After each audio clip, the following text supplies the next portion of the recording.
So, question number 6. I am passionate about fashion for a couple of different reasons. I think that fashion is so important because it gives me an outlet. So, subjectively, I think that fashion lets me express myself and what kind of personality I have. Certain people have one kind of style, but I have many different kinds of styles. I like wearing a lot of vintage clothing, or I like to maybe have more of a bad uh, kind of look, or I might want to look sweet and sophisticated. So, whatever I feel, I can portray it in what I'm wearing. And I love that I don't even have to say anything. All I have to do is put on a few articles of clothing and people can know what I'm thinking. So I'm all about expressing myself, and fashion is definitely the number one way that I do that.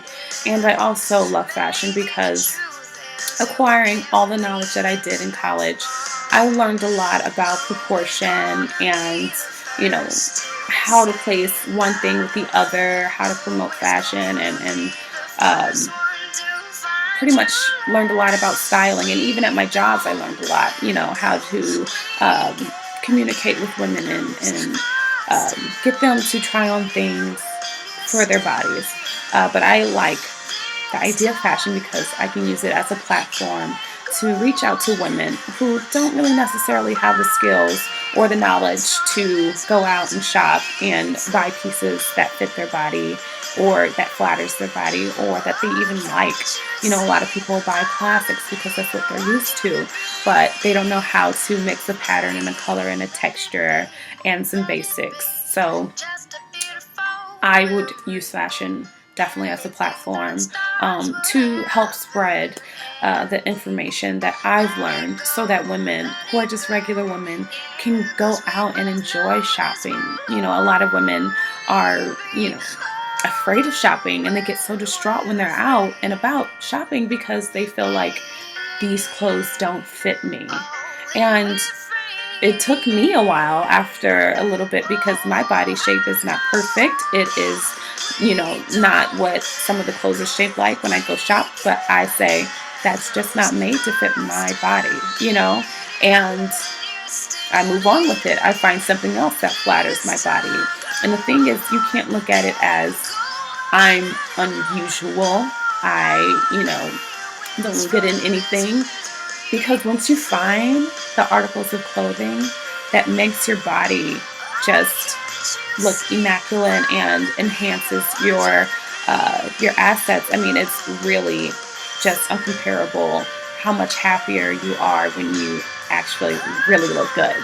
So that's what I want to share with women, is that once you know how to mix prints, patterns, basics, and have key items in your wardrobe or basic items in your wardrobe, after you learn how to shop for those things, you're golden. You get so much more happier about shopping and finding articles of clothing, and people will notice. And that's what I just want to spread to women. So going on to question number 7. So I would definitely say one of my role models was definitely Tyra Banks. I admire her so much for many different reasons. And it probably started with Top Model. But just knowing that she is a mogul and she tries to dabble in almost anything that she can, in beauty, fashion, modeling. I mean, and she is very, very informative when it comes to knowing a lot about the fashion industry. And I think that she's so smart and, picking up other languages when she goes to other countries. I mean, I think she's super sharp. I also think that she is a little crazy and she's definitely entertaining, which I love because you don't see a lot of people, with a bunch of personality and still being super successful. I mean, you do, but I mean, she kind of takes it to the next level.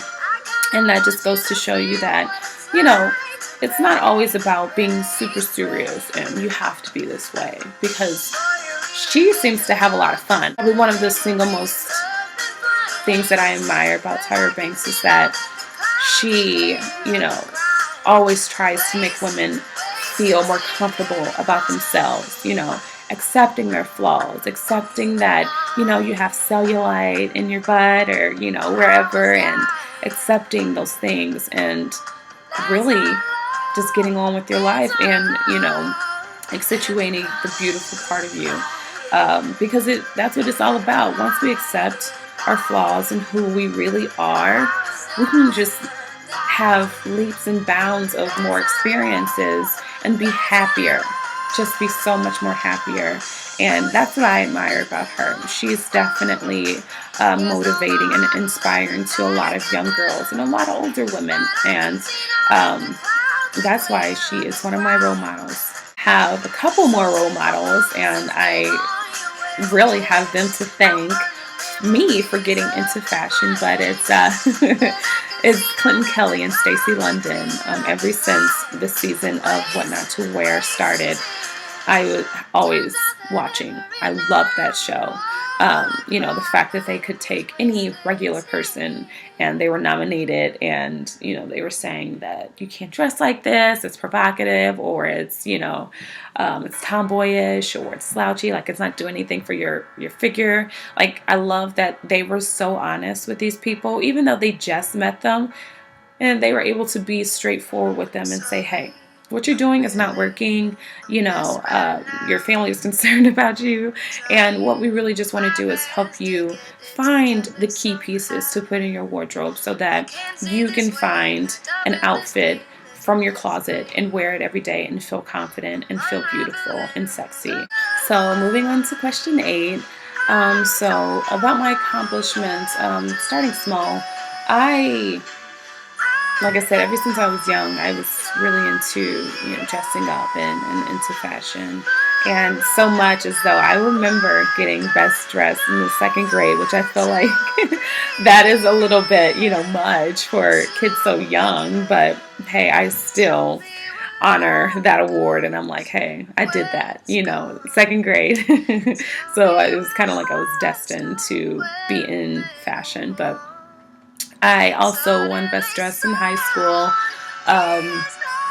and I was very proud of that because, I really did. It wasn't that I was trying to impress people, but I really just wore what I wanted to wear. And, I was wearing heels in high school. People were like, why are you wearing heels? Where are you going? I'm like, nowhere.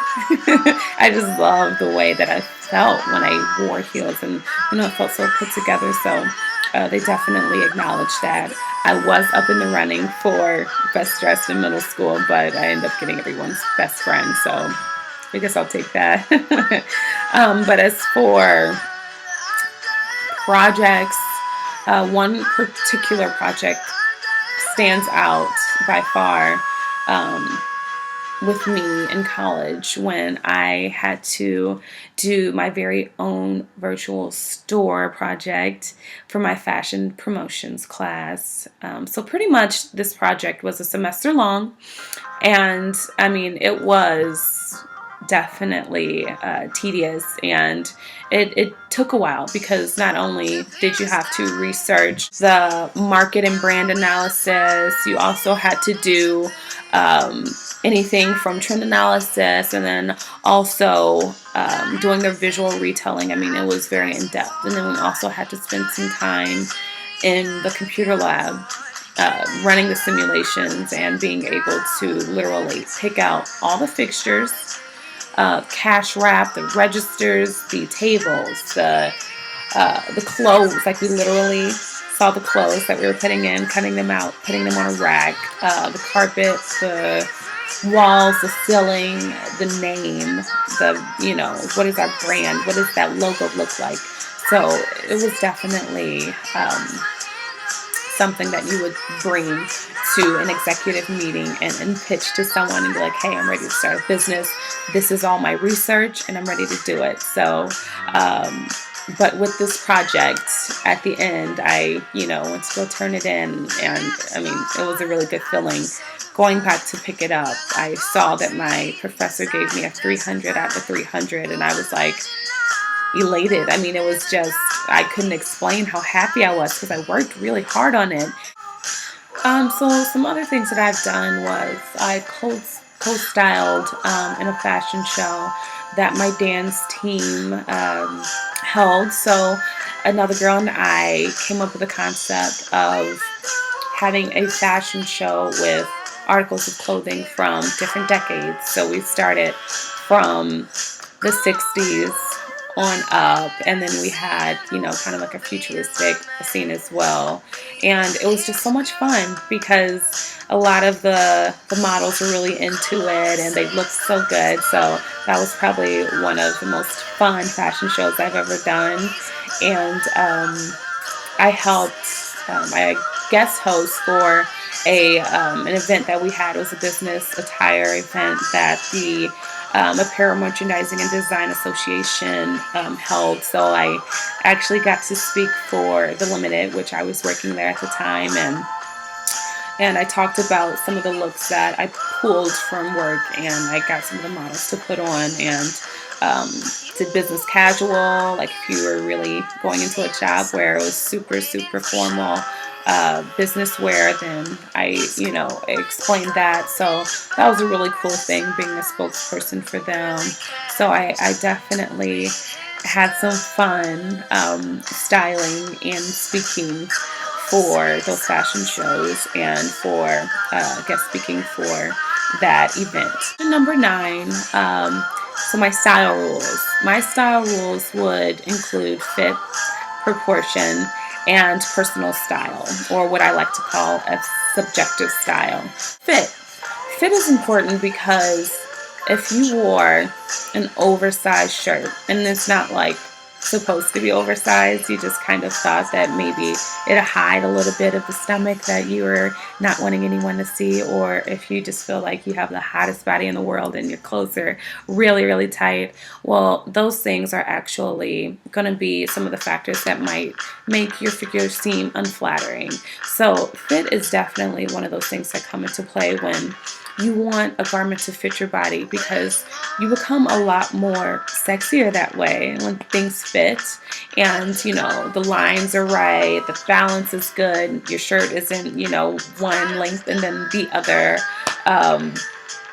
The set of the shirt, there's not pulling on the boobs or the shoulders, things like that. When you look for clothes that actually fit and you tailor them to your body, you feel amazing and you look amazing. So that's why fit is important. Proportion, number 2, is important to me because once you realize what your assets are, whether you have really long legs or you have a really small waist, things like that, you know what garments you need to wear to play up certain assets on your body.